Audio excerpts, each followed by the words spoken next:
অনেকে মজা করে বলে এস আর, এস মানে গাধা, আর আর তে রিপ্রেজেন্টেটিভ, মানে গাধার মতো খাটবে, কোম্পানির প্রতিনিধি হয়ে ঘুরবে। সকালে বের হবে, কখন বাসায় ফিরবে ঠিক নাই, রোদে পুড়বে, বৃষ্টিতে ভিজবে, দোকানদারের কথা শুনবে, কাস্টমারের রাগ সামলাবে, মাসের শেষে টার্গেটের চাপ নেবে, আর মিটিং এ গিয়ে জবাবও দেবে। তো টার্গেট হলে সবাই বলবে এটা তোর কাজ, এটা তো করবেই তোমার। আর যখন টার্গেটটা আপনি মিস করে ফেলবেন তখন বলবে তোমার দ্বারা এগুলো হবে না। কেউ জিজ্ঞাসা করে না আজ কত দোকানে ঘুরেছো, দুপুরে খেয়েছো কিনা, বাজারের প্রতিযোগী কতটা চাপ দিয়েছে। একজন এসআর শুধু অর্ডার তোলে না, সে কোম্পানির পণ্যকে বাজারে পরিচিত করে, সে দোকানদারের সাথে সম্পর্ক ধরে রাখে, সে কোম্পানির টাকা বাজার থেকে ফিরিয়ে আনে, সে নিজের পরিবারকে ভালো রাখার স্বপ্ন নিয়ে প্রতিদিন মাঠে নামে।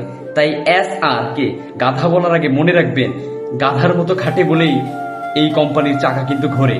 আর একজন এসআর ভেঙে পড়লেও পরদিন আবার ব্যাগ কাঁধে নিয়ে বের হয়ে যায়, কারণ তার পিছনে শুধু টার্গেট নাই, তার পিছনে একটা পুরো পরিবার আছে।